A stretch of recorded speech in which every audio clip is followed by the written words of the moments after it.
Hey guys, welcome back to Coffee Talk, where I take an interesting topic and give it to you in the time it takes to drink a cup of coffee.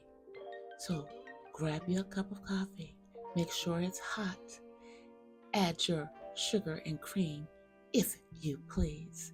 And if coffee is not what you do, maybe an herbal tea is more for you. Make sure that tea is steeped to perfection. And if you don't do coffee or tea, perhaps a nice fruity smoothie is more you. And let's get ready to sit back and get this hot topic, which is the debate of the Divine Nine and denouncing. So sit back with your drink of choice and let's drink this hot coffee.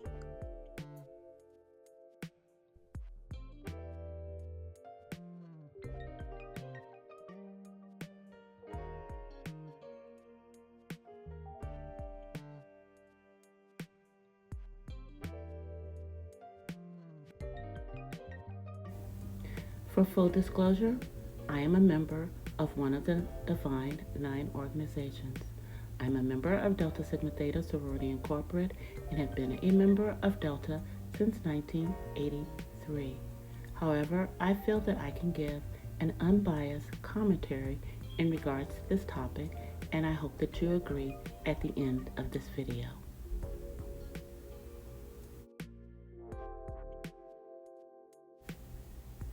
Historically Black Greek letter organizations, also known as the Divine Nine, are Alpha Phi Alpha, Alpha Kappa Alpha, Kappa Alpha Psi, Omega Phi Psi, Delta Sigma Theta, Phi Beta Sigma, Zeta Phi Beta, Sigma Gamma Rho, and Iota Phi Theta.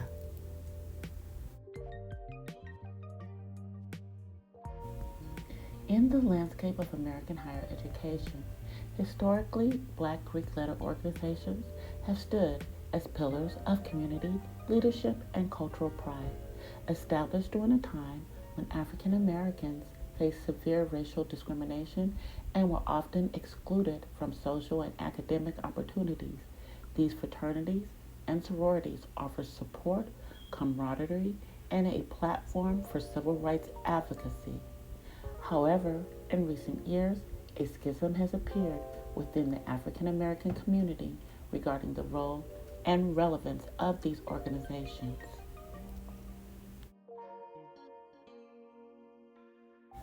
I'm going to explore why some Black Americans are denouncing Black Greek fraternities and sororities, and while others of us continue to defend and cherish them.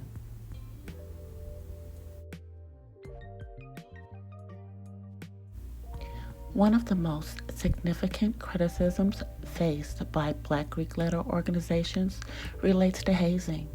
Despite national anti-hazing laws and policies instituted by the organizations themselves, incidents of hazing continue to occur, sometimes with tragic outcomes.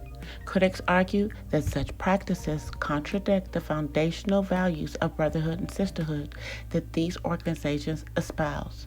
For instance, the death of Robert Champion, a drum major at Florida A&M University in a hazing incident in 2011, drew national attention and criticism towards hazing practices in college-affiliated groups, including Black Greek letter organizations. And I can say from my personal experience that I never participated in, nor witnessed, or was hazed.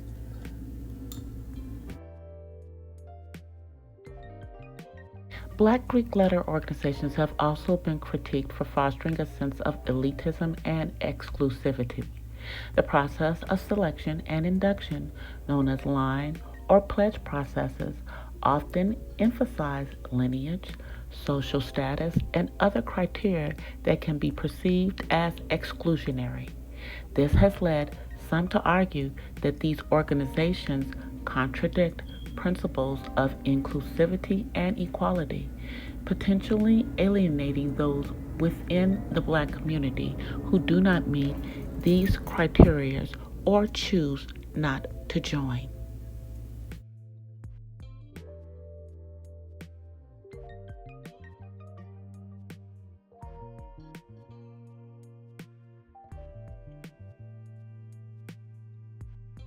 One of the other major ones that we've seen recently flooding social media is religious concerns.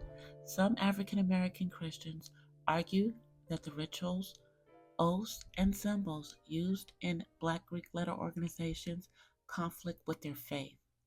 They contend that the pledges made to the fraternities or sororities may equate to idolatry, which is condemned in Christianity. Another point of contention is the secretive nature of Black Greek letter organizations' rituals and ceremonies. Critics argue that these secretive practices are inconsistent with Christian transparency and truthfulness. For some Christians, participation in or endorsing hazing practices is also unacceptable. They also have conflicts with the social activities and behaviors that often associated with Greek life, such as parties and the consumption of alcohol, that may clash with the values and lifestyles advocated by their faith. It's interesting to note that in the fictional account of Greek life in School Days by Spike Lee, who is not a Divine Nine member, it was expressed all of the stereotypical negative parts of Greek life and none of the positive, which I found to be a very interesting point. Another area in spiritual or religious concerns is spiritual conviction or personal revelations. Some individuals experience personal spiritual revelations that lead them to believe that membership in a Black Greek letter organization is incompatible with their walk with Christ. These convictions are often deeply personal and result in a decision to sever ties with their fraternity or sorority. Now that I've talked about some of the reasons that people denounce Black Greek letter organizations and leave, now let's talk about the reasons why some of us do not denounce and remain members.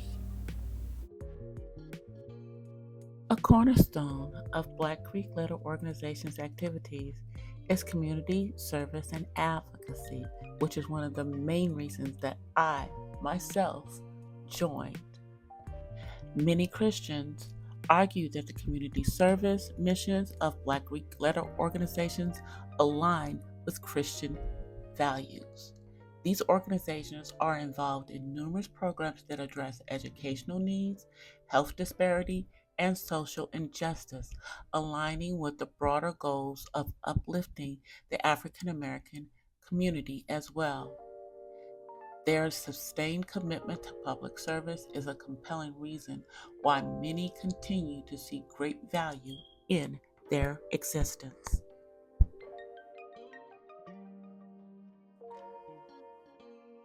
Black Greek letter organizations are renowned for their strong networks, which can provide significant professional and personal advantages. Members often benefit from mentorship, job opportunities, and business partnerships facilitated by their fraternities and sorority connections.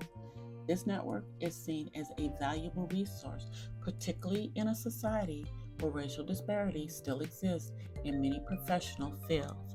And I can attest from personal experience that being a member of Delta Sigma Theta has helped me in the autism journey of my son, because there are many Deltas who are involved as educators and as speech pathologists.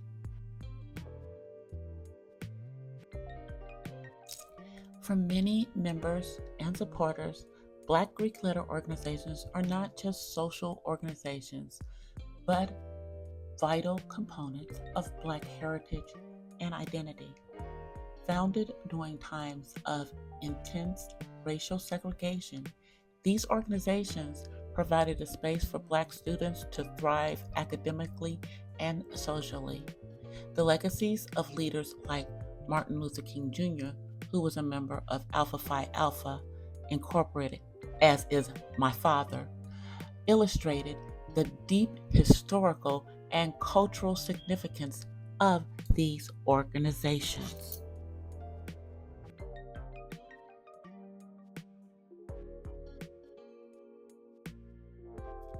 The debate over the role of the Black Greek fraternities and sororities is complex and rooted into the broader challenges facing the African American community, as it is for the African American Christianity community, in debating as to whether we as Christians should belong to Black Greek letter organizations, or if in fact these organizations go against our Christian principles.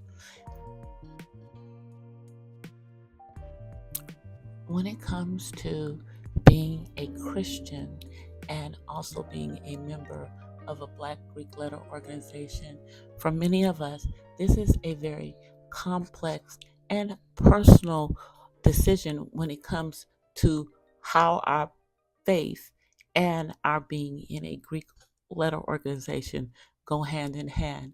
But many of us are able to balance between the two and able to reconcile the values of our Greek organizations with our Christian values and principles.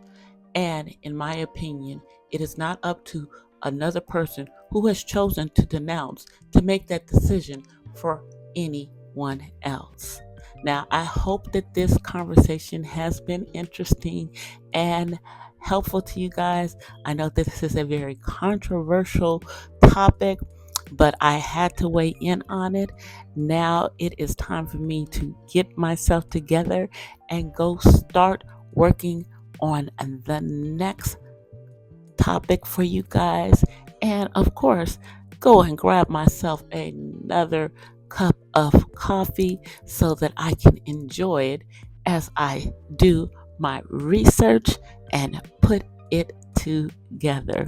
Now, if you have enjoyed this topic, I want you to go ahead and leave me some comments down in the comment section.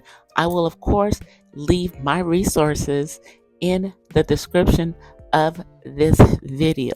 And of course, if you're not already subscribed to my channel, please go ahead and hit that bell, double tap it so you're notified of all my upcoming content. And if you are not following me on my other social media, then please go ahead and start following me on my other social media. You can find me on TikTok and Instagram as DC the Purple Diva, and you can follow my other YouTube channel, The Purple Diva Den, where I do spoken word. I will see you guys in the next one. Until then, peace and blessings from the West Side. I'm out, you guys. Bye.